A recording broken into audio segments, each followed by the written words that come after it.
Man, I'll hate it.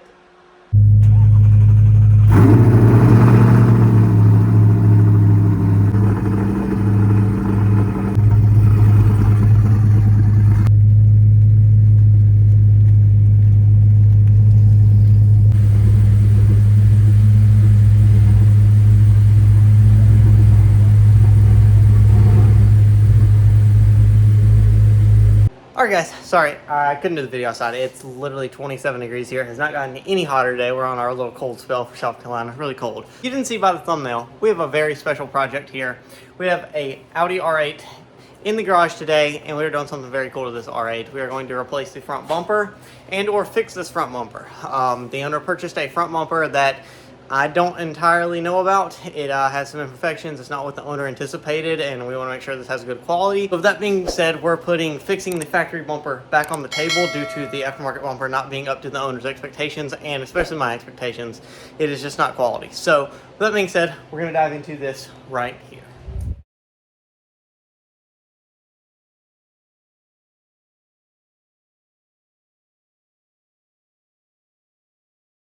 Now if we look right here, this is what we're speaking of. This is the damage to this front bumper. This thing is pretty obliterated. It's split down the center right here, and it really probably should be replaced. But in the aspect of time, because we have T-minus 6 days to fix this car, we might just have to go ahead and repair this. And a normal procedure, normal quality would be to just replace the bumper, no questions asked, and that's what we're trying to do.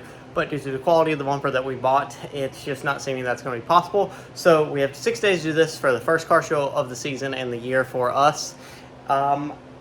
That means we might have to fix this bumper, guys. Just temporary thing until we can get another bumper and or fix this other bumper long term. Let's dive into getting this bumper off. Baby Diesel came to see the cars.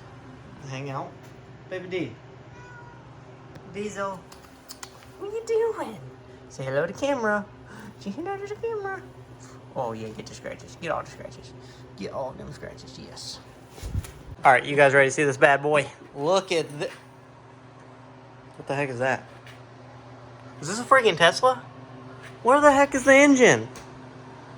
I'm just kidding. I thought it would be funny. It probably really wasn't funny, but I thought it was funny. Anyway, I got to pop the bonnet, trunk, hood, whatever you like to call it, to get this front bumper off. We're going to take all of this plastic trim off to get the bumper off. After we get all of that off, then we'll proceed to getting the bolts out that hold the bumper in from the top side, then follow bolts from the bottom side, if there are any remaining. I'm really happy with how this stuff disassembles. There's like little 180 turn Zeus fasteners almost to remove all this trim. Super easy and effective. I apologize, lighting's not good. We'll address that in the garage next. But so upon this, we have a bolt from the top side. Looks like a bolt from the bottom side right here. Got a bunch of Torxes from the top holding everything in. And then this side we have the same thing. Looks like there's a zip tie here from previous damage, so we'll get that addressed.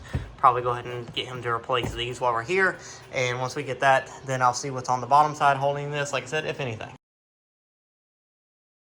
Alright, this is the most delicate bolt on here. Just tightly get in here and oh, beautiful. Well, that could have went really bad, guys. Whoa, weight off my shoulders.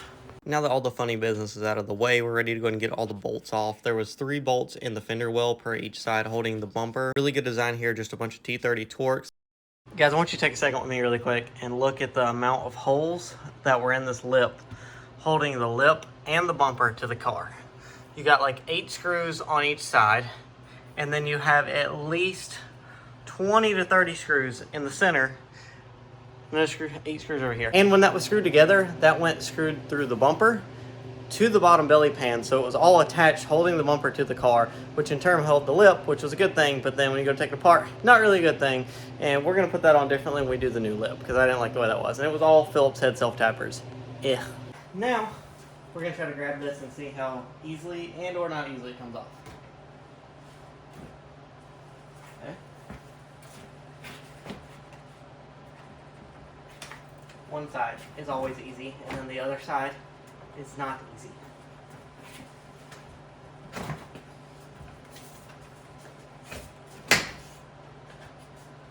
Beautiful. Got that clip. Shows wires. A wiring harness somewhere. No, I'm not. Cool. Alright, and that is Audi R8 bumper removal. Check. Now that the bumper's off, and I almost cut my finger off, we have on to our next topic here. As you see, we have our standard wing on this car. Just kind of, well, standard. And as you can see here, I have some of this shipping stuff that I use. It's kind of like a, I don't know, like a foam in a sense. And I'm going to tape it down on the sides because Ted would like to try to install a wing on the car. So we're going to see what that looks like. Now, the wing in question here, I'll go ahead and spoil it, is a giant APR wing. And I was a little skeptical of this thing at first, but all in all, it's not terrible. All right, we're gonna try this.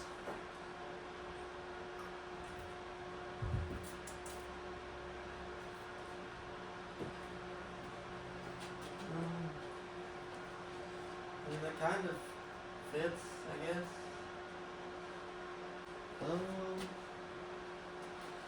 I mean, it's interesting. I mean, I don't hate it.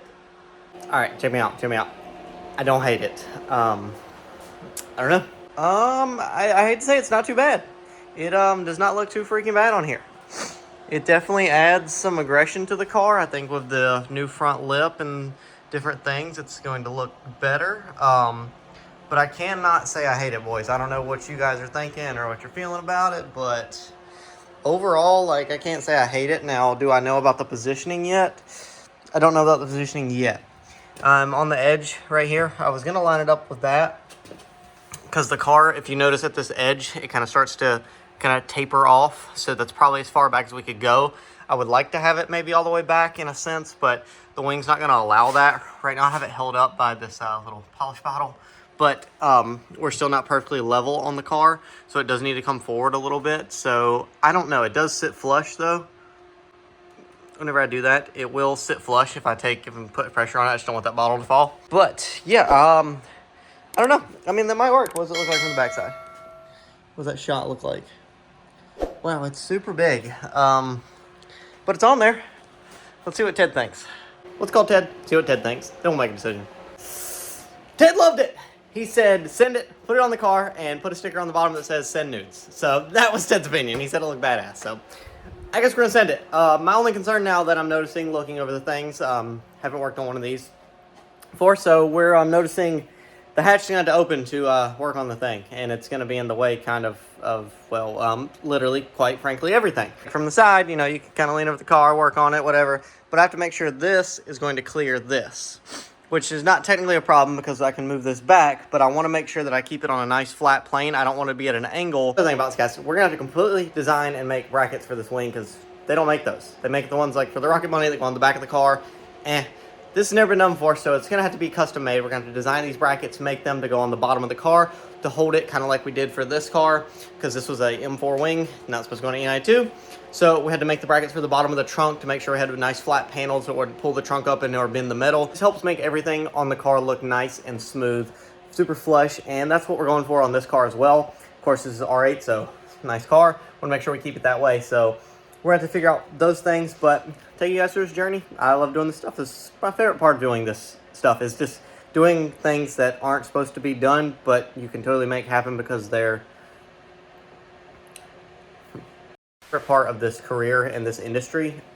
I just get to do things that you're not technically supposed to do or allowed to do, on not even allowed to do, but things that haven't been done before. And you get to do these new things. That's what like the SEMA show is all about, and I can't wait to go there and just things. And I've fallen off a little bit and not done cars 24/7, but I miss this a lot. I miss this a lot. So I can't wait to get back into it like we're doing now. So I can't wait to keep digging at this, keep going through it, and what a beautiful car to start on.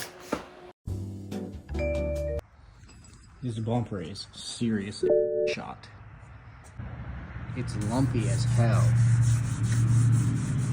The line, the edges are. This is gonna take a lot of work to get right. Seems to be not remotely close. Yeah, no, not happening. Not even close.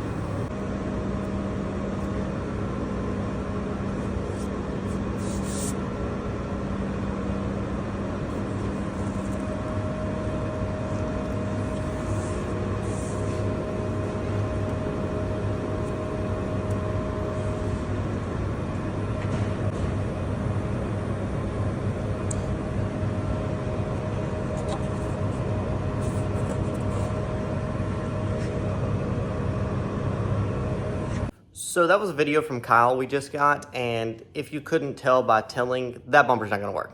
Not any way, shape, or form. So we're gonna send those videos to Ted so he can send it to the manufacturer to hopefully get him a refund. There's no way that should have arrived like that. That's just bad quality, it's bad business, and I don't want him to have to put that on the car. I wouldn't even put that on a Honda Civic. No offense to you Honda guys out there.